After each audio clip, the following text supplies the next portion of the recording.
"What do you think?" I asked. "Why should I care? Make up your mind yourself." Lloyd brushed off the conversation. When I thought about how we could enjoy our remaining days in the Maldives without being bothered by anyone, my hesitation vanished. Once we got home, we quickly started packing. "Can we move right away?" "Yep, we're good to go." We had movers come immediately and they began hauling away our packed items. Then we headed straight to the real estate agent. We'd like to sell our home. The agent was incredibly helpful and arranged for a same-day sale. Now, Lloyd truly had no place to go back to. My name is Marcy, and I'm 43 years old. I currently live with my husband Lloyd in a Manhattan apartment. We got married 5 years ago. We haven't had kids due to marrying late. Lloyd often says, "Life isn't just about having kids." And that helps me live without feeling guilty for not being able to have children.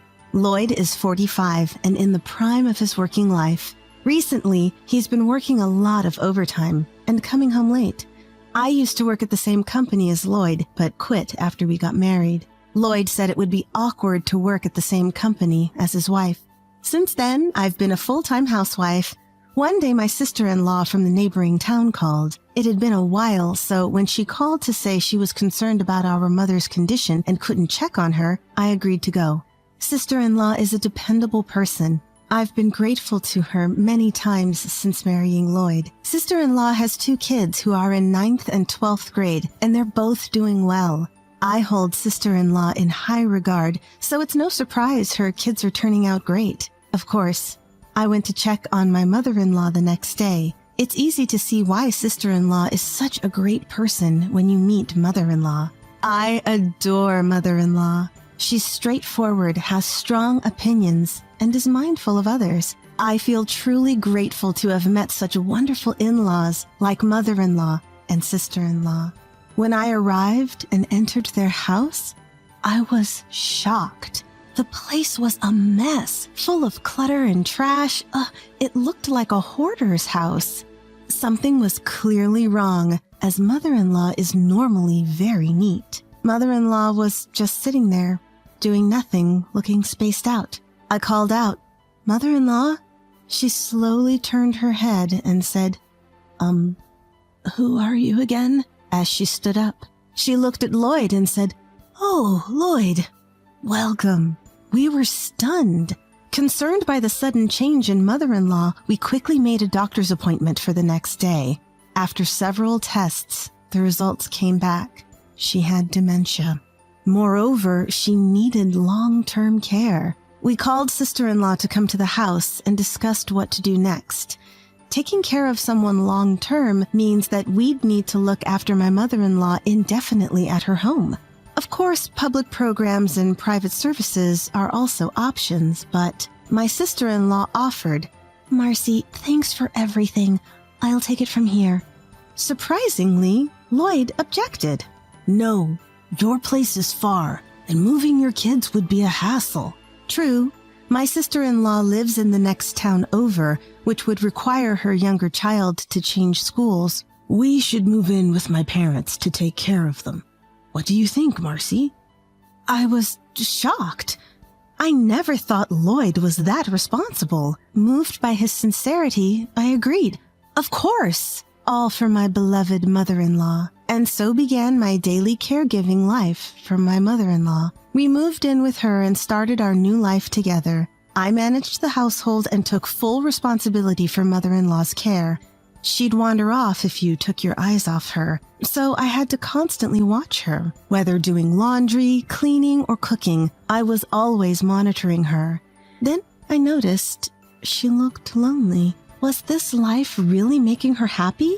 Even with dementia, she should still have moments of joy. Being under constant surveillance couldn't be fun. So I tried something.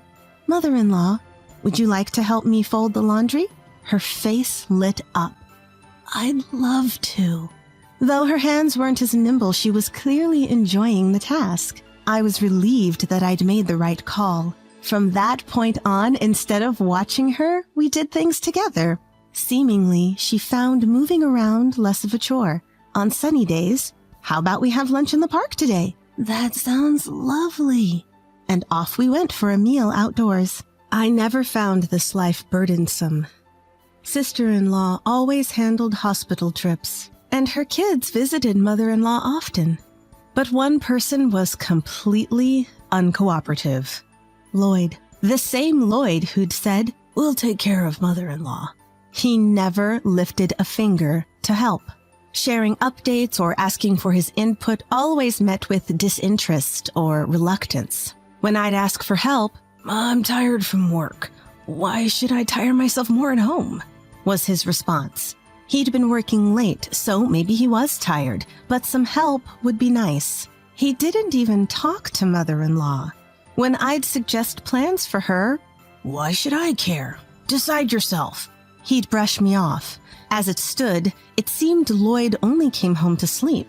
Things had gotten to a point where it seemed like Lloyd was coming home from work just to sleep. One evening, 11 p.m. came and went, and Lloyd hadn't returned. He'd often been saying he was working late, coming home just past 11, so I assumed that was the case tonight and went to bed first. However, I found it hard to fall asleep that night. As I lay there, the clock ticked past midnight. Where's Lloyd? I thought, just as I heard a car outside. It's unusual to hear a car at this hour, so I looked out the window.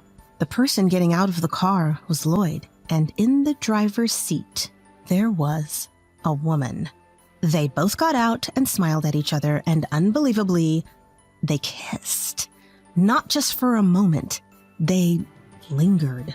I spontaneously took photos with my phone, amazed at myself for doing it. The house has a bedroom on the first floor. Our bedroom window isn't far from the car, and the photos captured everything clearly. My hands were trembling from the shock. I heard the front door open, and I rushed back to bed. Those photos would later become my trump card. From that night on, I started watching Lloyd more carefully. There were many suspicious signs. Telling me he was working late itself was suspicious. I knew what kind of work Lloyd was doing because we used to work at the same company. I know what kind of work Lloyd does, and it's easy to see that it doesn't require overtime. That kind of lie could be easily checked. So I called up an old colleague, friend. "Long time no talk. What's up?" "Sorry for the sudden call, but I was wondering about Lloyd's department. Have they been really busy lately?" "Lloyd? No, I just got transferred from his department last month. It's not busy at all, actually." There's no way he could be doing overtime in such a relaxed department, which means Lloyd is likely spending time with his affair partner. My suspicions were confirmed. One morning, I saw Lloyd getting ready to leave with a large bag. "What's with the big bag?" I asked. Nervously, he replied, "I have a sudden week-long business trip. Take care of things while I'm gone." "Where are you going for a week?" I don't know yet. I'll find out when I get to the office. So I'll be going." And he left, evasively. I texted friend, "Is anyone scheduled for a business trip today?" "I haven't checked, but shouldn't be. No big projects lately." Just as I thought. So he's going to be away from home for a week to meet his affair partner? Then my mother-in-law called my name. "Marcy!" She showed me a piece of paper. Written in Lloyd's handwriting were what appeared to be a hotel name, phone number, today's and tomorrow's dates, and a room number. "What is this?"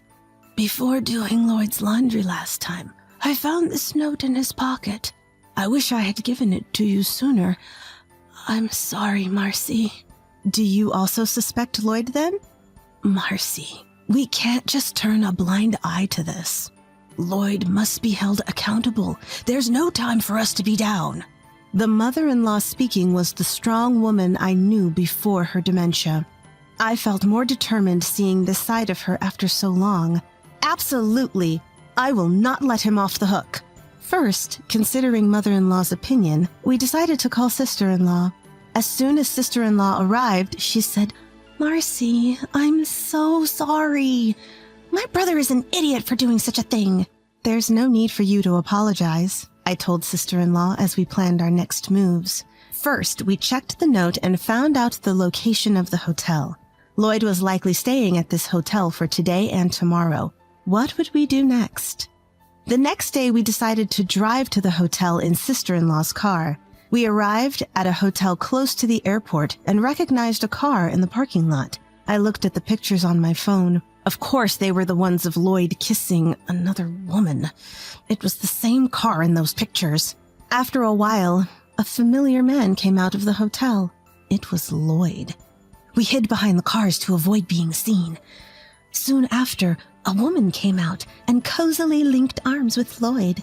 As I captured the scene with my phone, I couldn't believe what I saw. Both mother-in-law and sister-in-law were speechless. There was a little boy, about 1 year old, with them. The child happily held Lloyd's hand. The three walked happily, and they all walked off looking like a happy family. The real wife, me, was the one capturing this scene. Feeling miserable was the least of my concerns. The three of them headed to the airport, leaving their car at the hotel. Once they arrived at the airport, they laughed and killed time before disappearing into a flight gate. The destination was the Maldives. There was no longer any reason to hesitate, thinking about how Lloyd would spend the remaining days there without any disruptions. When we returned home, we immediately began packing. I called a moving company and asked, "Can we move out immediately?" "Yep, that's no problem." They came to help us pack, and we temporarily stored our belongings at sister-in-law's place. Next, we went straight to a real estate agent. "I want to sell my house." The agent was incredibly kind and expedited the selling process for us. Now Lloyd had no home to return to. The thought alone made me feel refreshed. Afterward, mother-in-law and I checked into a nearby hotel where we would stay for a while. With that settled, there was something I had to confirm. Could the child with Lloyd's affair partner be his? To find out, I decided to consult a lawyer and a private investigator. The results of the investigation became clear right away. The report handed to me clearly listed that unfamiliar child as Lloyd's son. Lloyd had told me, "Kids aren't the only joy in life." But did he actually want a child? Did he have an affair because he couldn't have children with me? Only he knows the answer.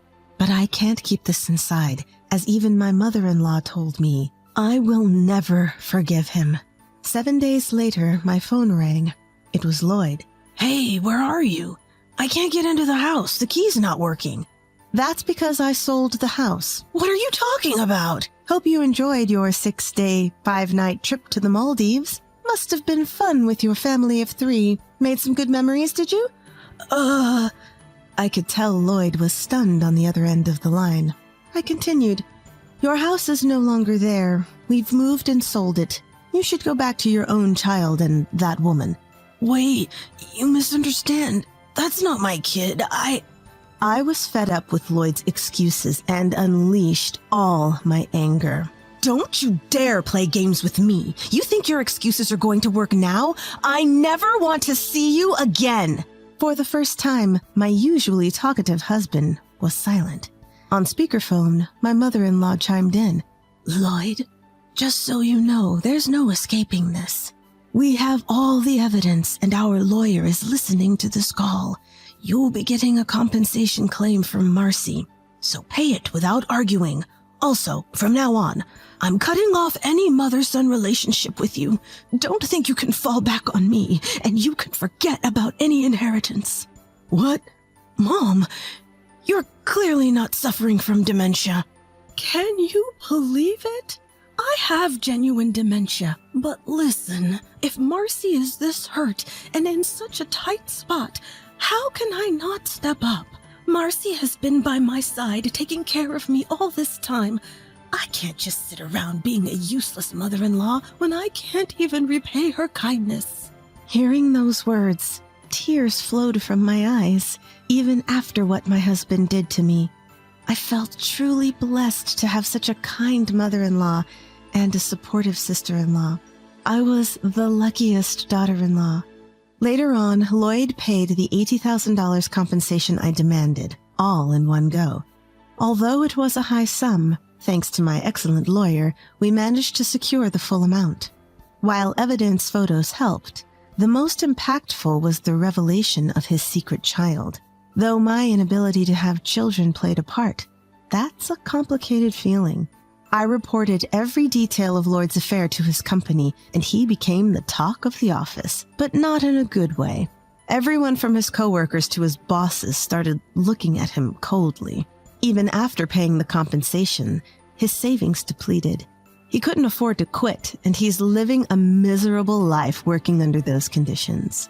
His affair partner turned cold on him once the money ran out, and he isn't even allowed to see his child.